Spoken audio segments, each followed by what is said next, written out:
Yan, welcome to my vlog. Ayan si Daisy, nagbubuo ng kanyang lagayan sa CR ng mga bagay na mga gamit. Kung ano ilalagay niya dyan, ng mga shampoo, ng mga sabon, ng mga kung ano-ano ang ilalagay niya. Kasi binilihan ko yan siya, ayaw daw niya kasi pangit. Kukunin ko na lang yun. At gagamitin ko na lang, mapapakinabangan ko naman din yun. At iyan, hindi na buo nung aking manggagawa. Hindi daw niya kaya kasi sa dami daw mga ikakabit. Mahirap ikabit kahit ako hindi ko kayang buuhin yan. Ngayon, pagdating niya galing sa pagtitinda, yan ang kinuha niya. Binubuo kasi matalino naman siya eh. Diyan ngayon gamitin yung talino niya sa pagbubuo. Yan, mapapakinabangan pa. O, dumating sila at pagod at wala namang binta.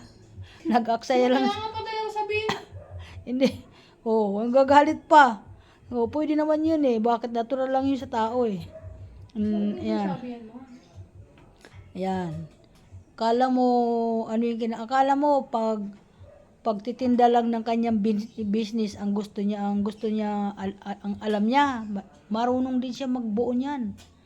Yan, kung sino magpapabuo dito sa kanya, marunong siya.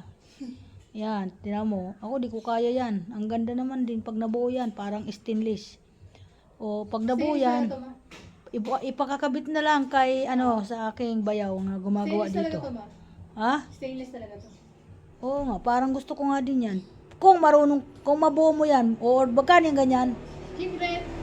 puro ka naman si secret eh. Mamaya na mag-usapan niya. Oh, tubuan mo na naman ako niyan eh. Magaling ka eh. Hindi. Grabe yun si mama. Gusto ko rin maglagay ng ganyan eh. Oo, dapat talaga ganito Oh. stainless kasi to, ma. Patungan ko ng mga shampoo. Mahilig kasi ako ng mga At saka abubot 3 sa layers to, ma. 3 layers. Yan, yung ganyan. O, di, mabubuo siguro niya yan. Maikakabit niya yan. Kasi, gusto niya maikabit talaga.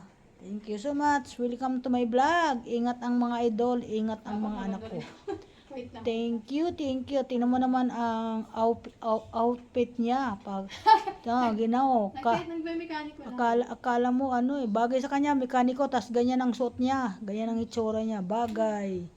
Yan, di ba mga bossing? Thank you so much. Yan. Papunta na ako ngayon doon sa, inaantay ko yung aking ulam dahil din ako nagluto, nag-order na lang ako ng luto, mga busing. Nasobrahan na ako sa pagod, pabalik-balik ako sa hardware.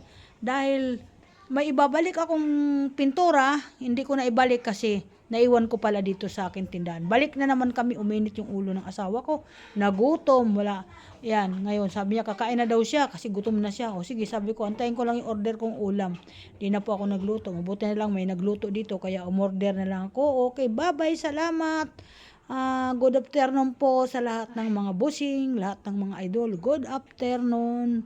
Salamat sa lahat mga idol. Thank you po so much. Bye-bye po.